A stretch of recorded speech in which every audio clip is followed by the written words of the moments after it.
All right, today is all about deal structure. Deal structure is one of my favorite things in real estate because it is what sets you apart from all of the other brokers in our industry, and it allows you to solve problems for your clients in ways that nobody else sees. This will ultimately allow you to push through and turn dead deals into commissions and help you solve problems for your clients in ways that other people have not been able to provide that same level of service. First thing you have to know about deal structure, you have to admit that maybe you don't know everything about this industry. Real estate brokers are very good at the list property, sell a property strategy. Write a loan, close in 25 to 40 days. That's a typical transaction. When you have buyers or sellers with more sophisticated problems, then you need sometimes a more sophisticated solution to actually get them to where they want to go and achieve their goals. One of the things we do is we integrate different types of deal structure in order to solve those more sophisticated problems. Now, when you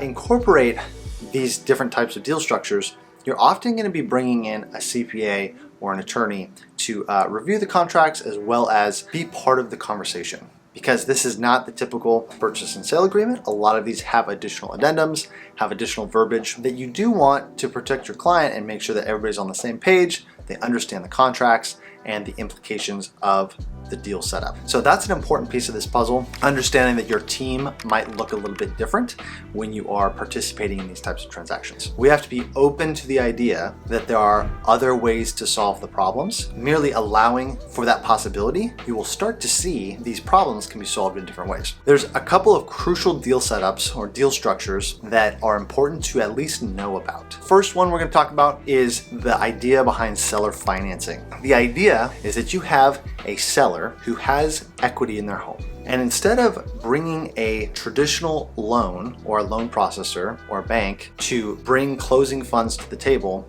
on behalf of the buyer, we actually take that equity and we turn that into a bank loan. The seller of the property is the owner of the loan as opposed to the owner of the equity. So when that transaction closes, now all of a sudden the seller is a note holder as opposed to a property owner. It's useful for buyers because we can negotiate the interest rate in a much more flexible way that doesn't require traditional bank pre-approval. And it's useful for the seller because they can create cash flow from the equity of their property and simultaneously have some tax benefits associated with not taking the full capital gains all at once. That's number one, the seller financed model. Number two, we're going to talk about lease options. This is one of the most flexible types of structures that we can use in real estate, and it's applicable to a variety of different people. So the main idea is that you're going to have 4 core terms within your transaction. The first is going to be purchase price. The second is going to be the term or the time in which the contract is valid. The option to buy is valid. Then you're going to have what's called an option fee. An option fee is going to be the collateral or skin in the game that the tenant buyer brings to the table. And then you're going to have the rental payment that is associated with the lease. This type of deal structure is fantastic when you have a seller or a buyer who are at a standstill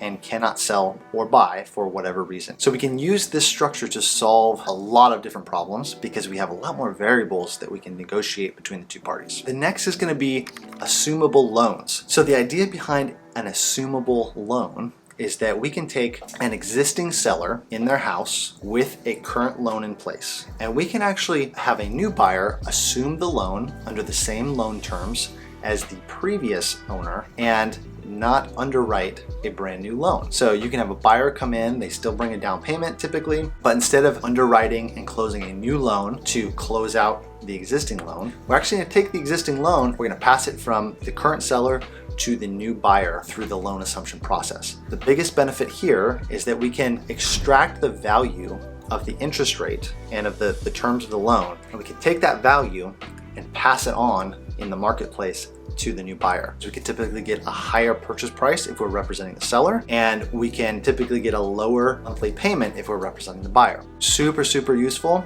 and this loan assumption is typically used for existing loans that are government backed. So USDA, VA, FHA loans. That is going to be the most common place that you're going to see those loan assumptions in the marketplace. So the last deal structure, and there are many more, but just as a brief overview, the last category category we're going to talk about is subject to, loan wraps, and land contracts. Many times these nomenclatures are used synonymously, where in fact they're actually slight variations of the same idea. What we're going for here is in a subject to transaction, the new buyer is going to be buying a home subject to that existing mortgage. Unlike a loan assumption, where you had both title of the property and the loan transfer from the seller to the buyer, in a subject to transaction, you're going to have title transfer, but the existing loan is actually going to stay in place for the existing owner. There are certainly some risks for the seller in this, so I do not recommend this structure to be used all the time, but there are some ways that you can take this idea or this concept to help you craft a transaction for somebody who maybe doesn't have equity to actually sell the home. That's going to be the most common way that we'll see this from a seller's perspective, is if they really don't have a whole lot of options and they can't afford the monthly payment. We can use a derivative of a subject to, which we call a land contract. A land contract is going to be a derivative version of that subject to transaction, but it's going to be a little bit safer for the seller because of the way that title is held until that loan and that loan balance is paid off from that existing mortgage. So quick brief overview on how you can start using these different types of structures to identify opportunities in the market and to really solve different problems for your clients. Now, we could certainly deep dive into each one of these structures for a lot longer than we have today. But if you've got questions, then go ahead and drop them in the comments, reach out to us directly. Happy to help you understand what kind of deal that you might have. One of the books that I truly recommend in all this is a book called Investing in Real Estate Through Lease Options and Subject to Deals. And it's a book by Wendy Patton. This was a book that completely opened my mind to how properties could transact. And it really just turns on that creative muscle once you start seeing some case studies of how you can use these structures to solve problems creatively and really get into the weeds of what your client needs, which is why we're here, is to provide service to our clients and guide the way to help them reach their goals in real estate. So the more tools that you have like this, better you can see solutions and the better you can service and help your clients. So that's really what it's all about. If you want to know more about these types of strategies, then reach out to me directly. Happy to help you. We help people within our community all the time underwrite deals and help them structure things in different ways to ultimately benefit their clients. So there you go. If this was helpful, go ahead and like, subscribe, leave us a comment. Happy to get back to you. Thanks again for watching. We'll see you next time.